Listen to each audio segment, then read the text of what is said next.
In this section, I want to show you how you can fully define your shape, and of course I want to talk about quick trim tool as well. So selecting YZ plane and clicking on the sketch button will take me to the sketch environment. You can see that I have disabled the geometrical constraint for first I want to do this. So let's go and select profile tool. I wanted to draw some arbitrary shape like this, right, down, right. You can see sometimes I see the quick guides or smart guides like this. I don't want to use them, so I go up, right, and by seeing this full circle I can close my shape like this. Now I want to draw some more items. I go select rectangle, draw a rectangle like this here. And I want to have a circle. I draw a circle like this here. Okay, now I want to move the circle a little down like this. Now I want to add some constraints to my shape. And before that, I have some extra lines. I don't want to have them, so I need to delete them. I click on this and press delete button. And I want to delete some of this line and not all of it. If I click on this and press delete button, you can see that the whole line is gone. I press Ctrl Z. Instead of this, I can go to Operations toolbar and select Quick Trim tool from here. Or I can go to Insert menu, go to Operations, go to Transform, go to Relimitations and select Quick Trim from here. Clicking this and clicking on the line will remove the extra part of it. And if I had constraints defined, if I had geometrical constraints enabled, and I selected the quick trim, you would see that by clicking on this, some extra coincidences will happen here. And I don't want to have these coincidences or other constraints, so I go and disable the geometrical constraints for now. I disable these constraints as well. And again, I select Quick Trim tool, delete this line, select Quick Trim tool, delete this part of circle, select Quick Trim tool, and delete this line. Now I have my shape like this. Now I want some of my lines to be vertical, some of my lines to be horizontal. So let me first select this line and make it horizontal. It may distort my profile, but that's okay. I will correct it later. You can see that it tells me this constraint is temporary because you didn't enable the constraint defined. I click on OK, you can see that it is distorted. I cancel this out. I don't want to have this like this. So to stop distorting your shape, you need to add some more constraints first and then go to horizontal. So let me select constraints, geometrical constraints, and enable it. First of all, I need to make sure that this is horizontal. So I select this. I can have this, I press Control button, this, and this. You can see that I have selected several lines. Release Control button and go to Constraint Define and select horizontal here.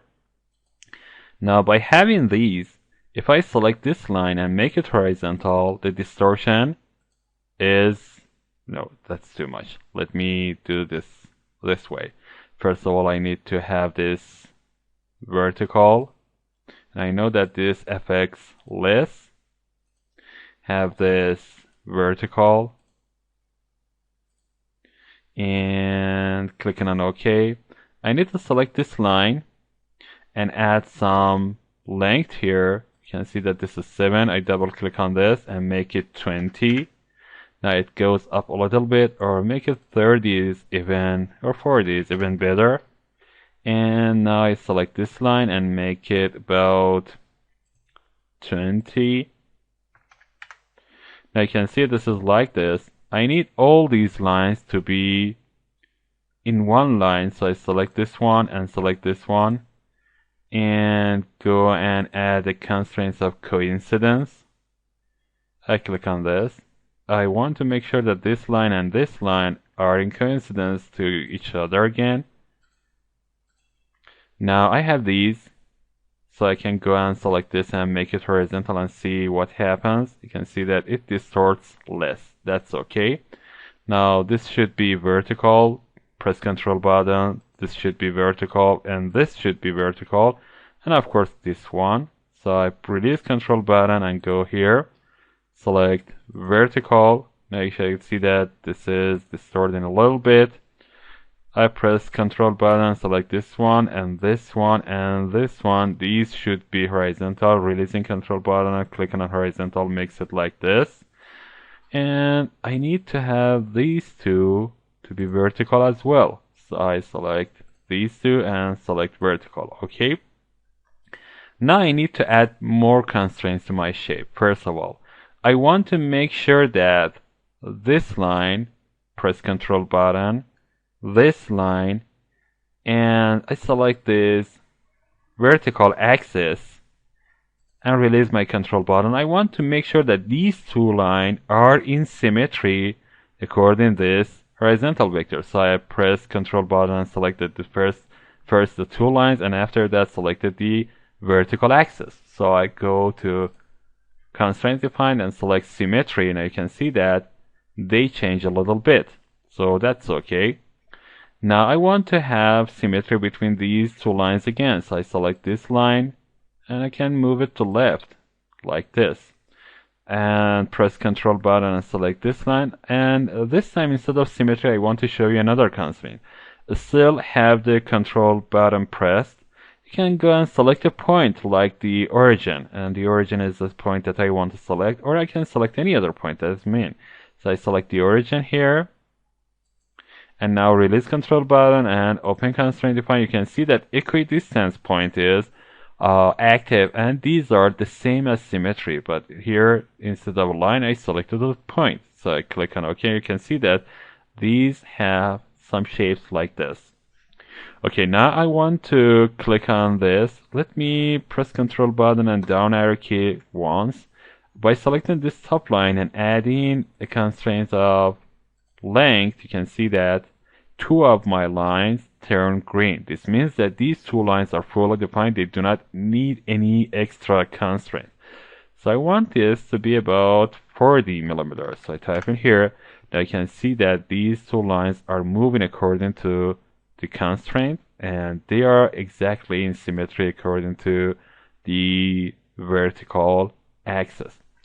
Okay, now I want this center of this circle. I select it, and I select this horizontal line. Press control button, selecting this. I want them to be in coincidence. So I select it, select coincidence. Now you can see that it moves the shape like this, and clicking on OK. There is a coincidence here. Selecting the constraint tool and clicking the circle, or the arc actually, will show you the radius. I want to change it to 20. Now I need to add some more constraints here. For example, I click on constraint tool, select this vertical line here, and you can see that it adds some constraints like this. Click here, it is 10 millimeter, that's okay. And again, I want to select it by using constraint tool, selecting constraint tool and clicking on this.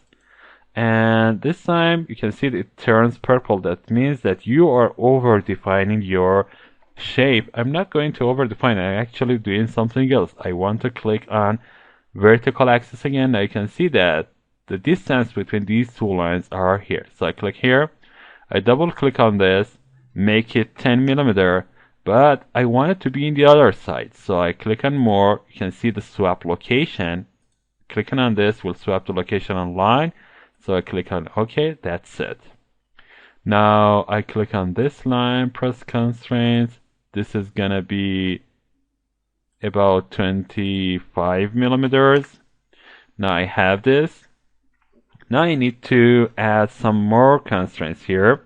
For example, I want to select this line, press control button, select this vertical axis, and make sure that they have about 120 millimeters in distance. Now again, select this line, and the vertical axis, and release control button, adding a symmetry. And because this has 120 millimeter, the other line changes its position to show the to reflect the symmetry. Okay, now I want this line and this line. Now I select these two lines and I go and select constraints, define dialog box.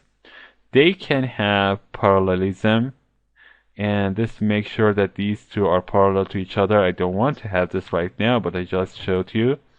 I have coincidence. I want them to be in same height. So I select OK, and I can see that this is there. Now I need more constraints again. I select constraints, select this, the horizontal axis, and select this line, and you can see the distance between these two should be about, for example, 50 millimeters. Most of my shape has turned to green. Now I need more tiles. So this is symmetry. I have the symmetry. I need to click on constraint tool, select this line, and now clicking on horizontal line, you can see that this is over defining. So I press Ctrl Z. What I need more is actually this line, pressing Ctrl button on this line, and I want to have symmetry between these two.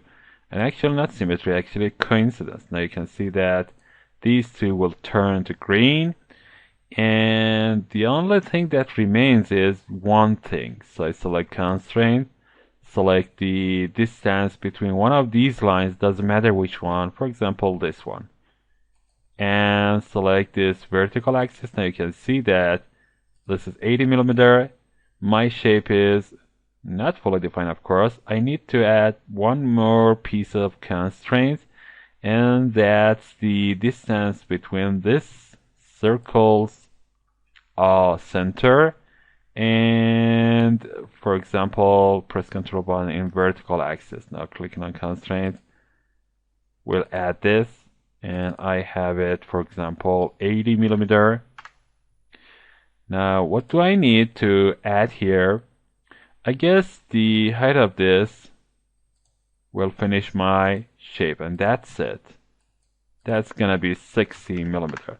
Now you can see that my sketch is fully defined. Every piece of this sketch is green. That means I am fully defining this. So I exit my workbench. If I open part body, I can see the sketch here. Double clicking on this sketch will take me back to its definition. If I add more constraints, what will happen? Let me do this. I click on this constraint tool and add constraints. For example, here you can see that this is over defining, and it tells me that it's over defined by showing this purple color. And if I try to exit my workbench in this situation, it will give me an error message. This tells me that you are over defining your constraints. So I close this. You can see this yellow sign here near the sketch. I double click the sketch and go back to sketching and remove one of these. And you can see that the over definition is gone, so I can exit my workbench like this.